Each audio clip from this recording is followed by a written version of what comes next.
Hello, everybody, and thank you for tuning in to Mixed Texan Politics. Well, Beetlejuice, aka Mayor Lightfoot, says Chicago is tapped out. The self proclaimed sanctuary city cannot handle these illegal aliens anymore. Their resources, spending all this money on these people, and they can't take it anymore. But, this is what they asked for. So let's check this out what Beetlejuice had to say. Mayor Lori Lightfoot says during the past week, the state of Texas has sent more than 200 people a day to Chicago. In a letter sent to Texas Governor Greg Abbott, Mayor Lori Lightfoot is asking the Republican lawmaker to stop. And I felt like it was important to once again try to engage the governor, but also let him know what his policies and practices are doing in cities like Chicago. Appearing on CNN this morning, Lightfoot says the city is out of resources to take care of all the migrants, forcing many to take shelter at police stations. Governor Abbott responded to Lightfoot with his own letter, suggesting she call on President Biden to do a better job securing the border. And I'm solely compassionate to the fact that the borders are themselves really overrun, but you don't solve that problem by simply sticking people on buses to a city that they didn't ask to come to for an uncertain future, and now where we are literally full. Governor J.B. Pritzker says the state of Illinois has already provided over $150 million to help with housing, food, and medical care. He says the state is now stretched thin to provide more money. Pritzker says it's time for Governor Abbott to stop using human beings to play politics. There's no political advantage that should be taken from acting in an inhumane fashion toward people who arrive here with literally the clothes on their backs. Governor Pritzker says he has spoken directly with President Biden about more federal dollars to help Chicago with the migrant crisis. Pritzker says money is coming, but it's not nearly enough. All right, so I would understand if this was politics or a political stunt if Abbott stopped doing this after he won re-election, after he crushed Beto in November. Now, if he stopped doing this, and yeah, I would say, okay, maybe that was a political stunt to get reelected, to crush Beto. But he's been doing this for over a year now? Well over a year, I would say. And the point is to send a message that, to bring a spotlight to the issue, a national spotlight to the issue. And now we're seeing it on these news stations. These governors, these mayors are starting to see the problem. But they shouldn't be calling Governor Greg Abbott to stop. They should be picking up the phone, calling Biden and say, hey, do your dang job. Shut the border down. Or send people back, build the wall, whatever you have to do. This is unacceptable. But no, we need more money. No, we need to stop letting people over across the border. That's what we need to do. Stop completely. Look, if you have legitimate asylum claims, I get it. Yes, people can come across the border with legitimate claims. Yes, but when you allow people to come unchecked, thousands of people coming every day, you're going to create a problem for this country. It's almost guaranteed to happen. It's happening now. We're seeing people getting killed. We're seeing fentanyl come across the border. So yeah, Chicago's sanctuary city status goes back a while. How far back does it go? Let's take a listen. Chicago's history as a sanctuary city dates back to 1985, when then Mayor Harold Washington issued an executive order prohibiting city employees from enforcing federal immigration laws. But since that time, the term sanctuary city and more recently welcoming city have evolved beyond law enforcement implications. As an increasing number of migrants and asylum seekers are making their homes in Chicago, the city's government and community organizations are grappling with what being a welcoming city means for all of its residents. Joining us now with more are Father. This goes back to 1985, when the Chicago mayor declared them a sanctuary city. They felt like they could circumvent and go around and not listen to these federal laws and just welcome people and take care of them. But they didn't realize what was going to happen down the line.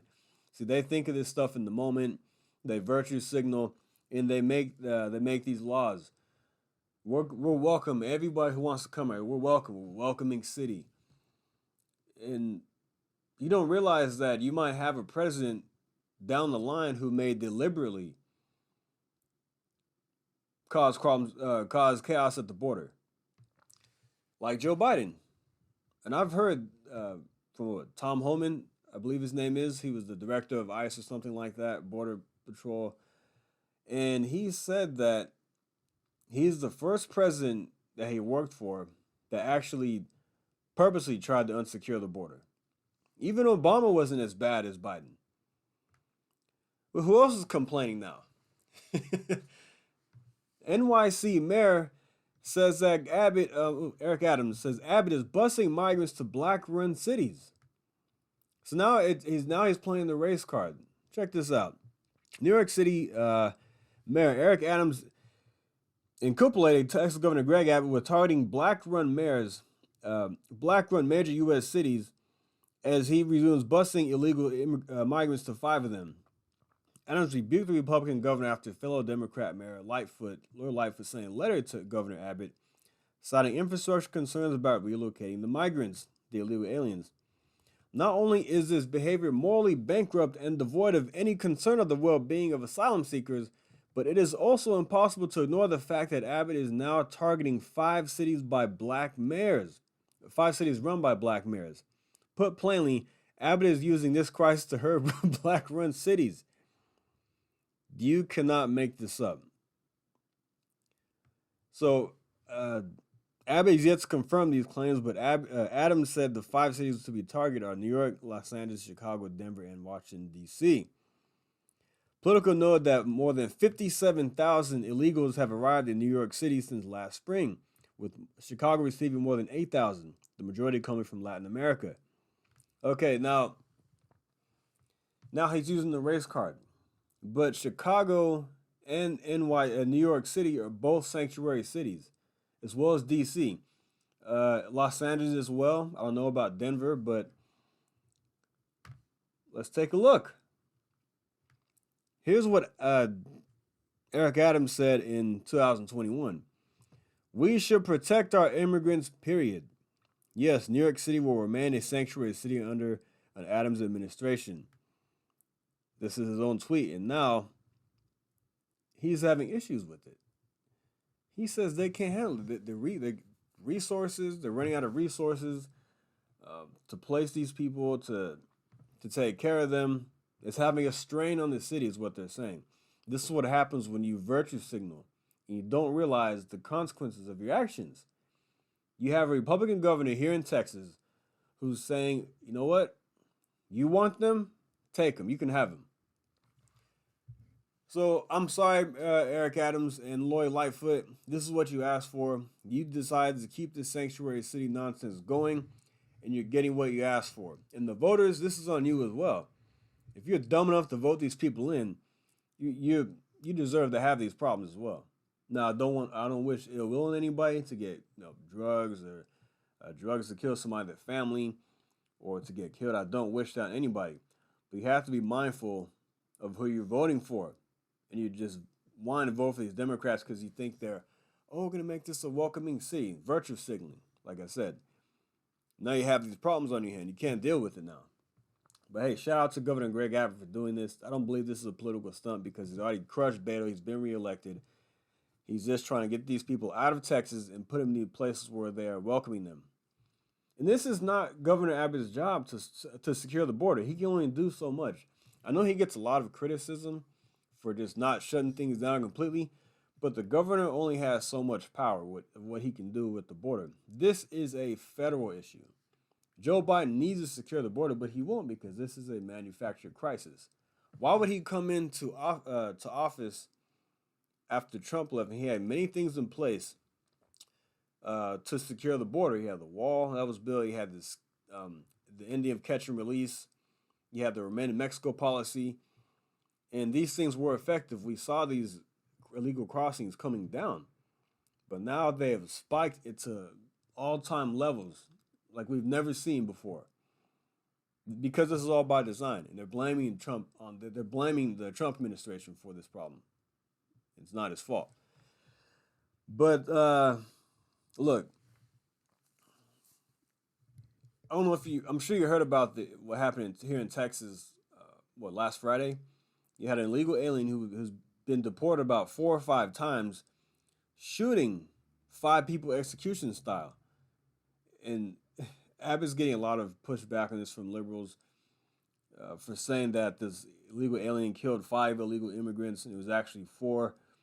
But he didn't apologize for saying that. They just kind of retracted the statement saying, "I'm sorry about if there was an error on the data." So he's not apologizing for saying that. But what he said is not wrong nonetheless. Despite the one error, it's not wrong that they were here illegally. And yes, he did send his condolences out to the families of these people that were killed. But this is what happens when you have an open border. You have people coming across the country who shouldn't be here doing reckless things like shooting an AR-15 in your backyard. So this guy who was shooting an AR-15 in his backyard was asked by this family, "Hey, can you stop shooting? We have kids in the house. Can you not do that in your backyard? Can you not shoot your gun at 11 o'clock at night?" Which is a reasonable thing to ask. And then he decided to go over and kill these people, execution style. This is what happens in third world countries. This is third world stuff, and this is coming to America on a wider scale because of the open border. So if these people would not have been here in the first place, this wouldn't have happened. You see what I'm saying? This is the problem with having an open border. You have drugs, you have fentanyl coming and killing people on a wide scale. Now, I'm thankful for Operation Lone Star doing the job they do, catching these drugs, hundreds and thousands of pounds of drugs and weapons coming across the border, catching smugglers. You're not going to catch them all, but if we didn't have Operation Lone Star in place here in Texas, it would be a lot worse. But it is the Biden administration's job to secure the border, not Governor Greg Abbott. And I wish he did have the authority. I know he's a lawyer and he's probably looked into these things very extensively to call a crisis at the border or whatever it's called, to take border action. But I think he's done a good job with what he can do. He's had some success at the border. I wish there'd be more, but now back to the story about the illegals, the illegal alien killing these people. A lot of people are saying that, the left, we should have voted in Abbott. We should have voted for Beto. Wouldn't have happened to Beto. What was Beto going to do to prevent this? What was he going to do? What, you can't, he wasn't going to secure the border. So this would have happened, regardless of who's in the governor's office mentioned here in Texas. I mean, that's just the truth. Beto wasn't going to do anything. He wants more illegal immigration. Beto said he's going to tear down the wall. I mean, what was Beto going to do to prevent this from happening? Thank goodness this clown didn't win. We would be in a lot bigger mess if he were in office. So thank goodness we didn't let this guy get his hands on that key to the governor's mansion. But yeah, that's just my take on this. I want to know what you think about this. Should these Democrat-run cities end their sanctuary city status? Now that they have a problem on their hands, are they going to keep it going? You get what you ask for. So yeah. Anyway, guys, thanks for listening. Like and subscribe, and I'll see you next time. Thank you. Take care.